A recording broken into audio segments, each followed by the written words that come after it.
All right. Hello. Happy. What day is today? Friday. Today is Friday. Happy Friday to you. I hope you've had a great week. If you celebrate Thanksgiving, I hope you had a great Thanksgiving yesterday. I definitely did. Definitely ate too much food, but that's all right every now and again. Let's see here. Today is November 27th, so happy birthday to Jimi Hendrix. Happy birthday to Bruce Lee, two of our amazing synthesizers, human synthesizers. Let's see here. This week, I would like to talk about I would like to continue to talk about our modulations. And today I want to talk about moving in minor thirds. So in our equal tempered, albeit out of tune piano here, we've got our octave divided into 12 different pitches. So when we move by minor thirds, 12 divided by 3 is 4. So we're going to have 4 minor thirds and an octave.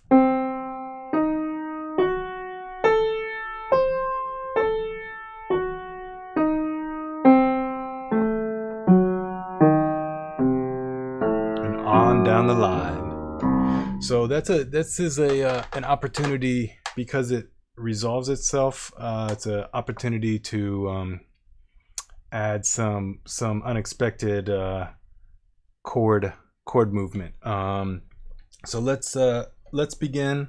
We got our C major triad, so that's C, E, G, and you'll remember that one of the things that the human ear really likes is motion, stepwise motion, meaning that there aren't big leaps from one note to another. So to us, that sounds better than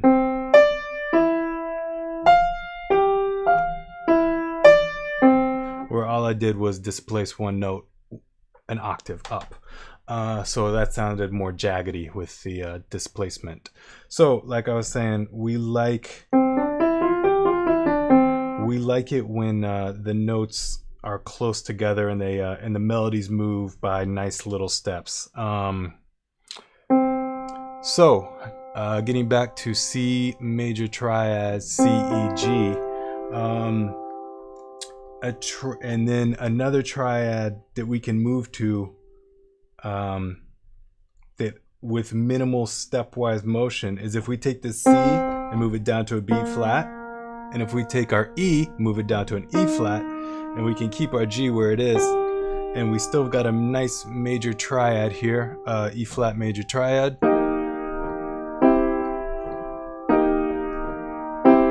So even though the key of C is very different from the key of E flat, the fact that these triads are so closely related to each other, our ears accept that as a harmonious sound. So we got C, E, G, and then we want to move it up to E flat, G, B flat. And then we can move that up a minor third to G flat, B flat, D flat. And then we can move that up another minor third to A, C sharp, E. And then we're back where we started with C, E, G.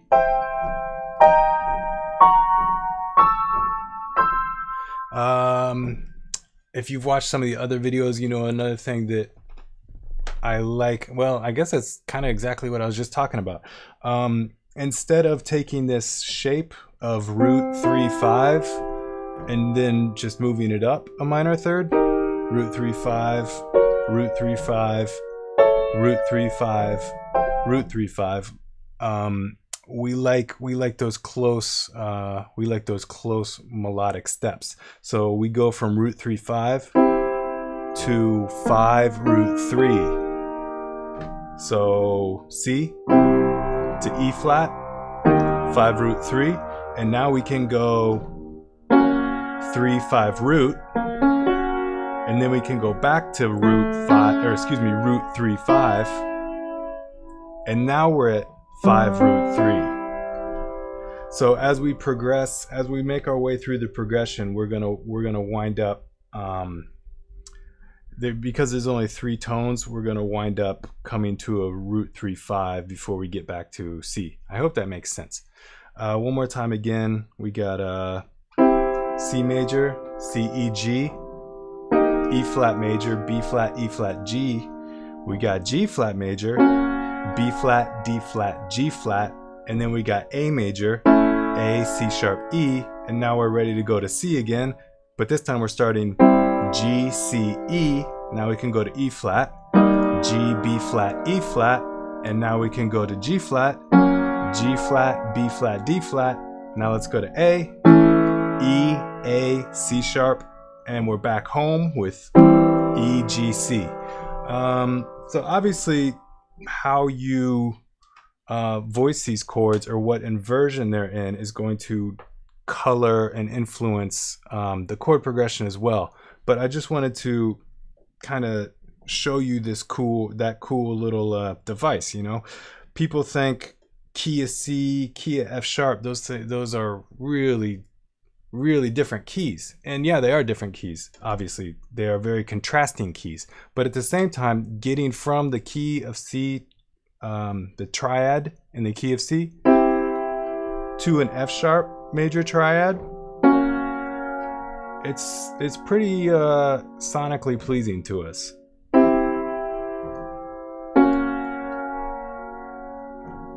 Versus something that's, say, that to me is a bigger difference than.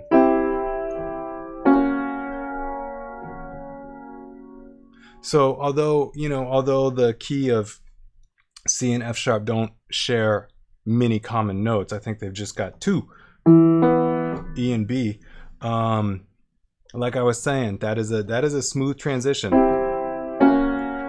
So combining this with what we've kind of worked on before, we've got a lot of different avenues that we can explore. So if we got, you know what, we don't even need to take it there yet. We can just do it in minor. So if you've got C minor, and then you go to E flat minor, and then you go to G flat minor, and then you go to A minor, back to C minor, that's a whole other 4 other doors that you could potentially open, 4 other streets that you could travel down, 4 other spices that you can put in your food, 4 other colors that you can paint with. There's a lot of possibilities, and I think that sometimes we limit ourselves to maybe, we just put limits on ourselves. That's why it's good to play around and see what you come up with, because you'll maybe hit on something that you were not thinking would work, or that you were not expecting. But when you kind of just let your fingers go, they will go to interesting places. And then obviously the more you practice and the more you explore, the more it will open up both your muscle memories, and it will open up your ears. So you can start to hear more tension and more consonants, and learn how to resolve and play with those 2 things. So for example, I mean, we got our C major there, then we could do something, right? And then,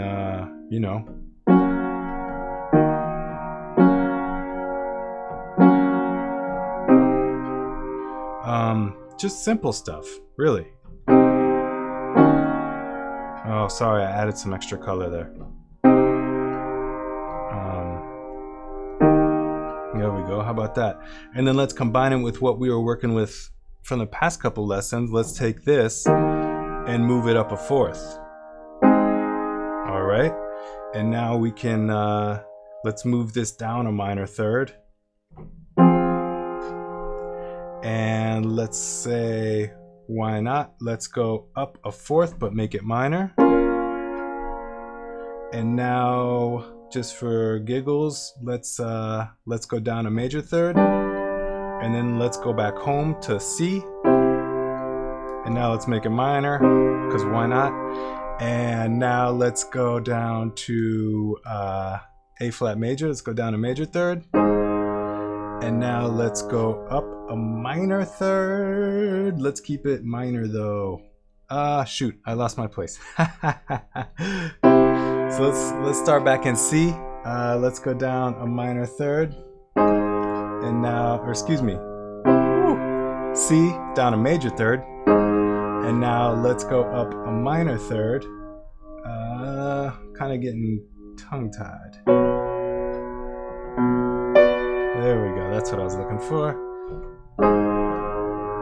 There's gotta be a smoother way to do that though. Anyways, I was getting finger tied there. But I guess long story long, use all these movements and combine them in ways that resonate with you, and it will start to give your music its own personality, because it will help give your music its personality. Again, just sit down, play around, have fun.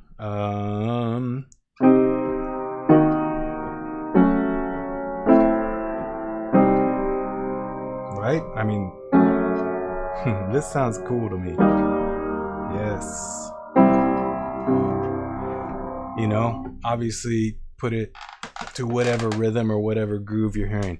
I hope that was helpful. If anybody wants some one-on-one instruction about this or about whatever, you want to learn how to tune your guitar, you're working on a project and you don't know how to release it, you're working on a project and you don't know, and you want some mixing ideas, or you've got a melody and you want, you know, some production around it, whatever it may be. Anyways, hit me up.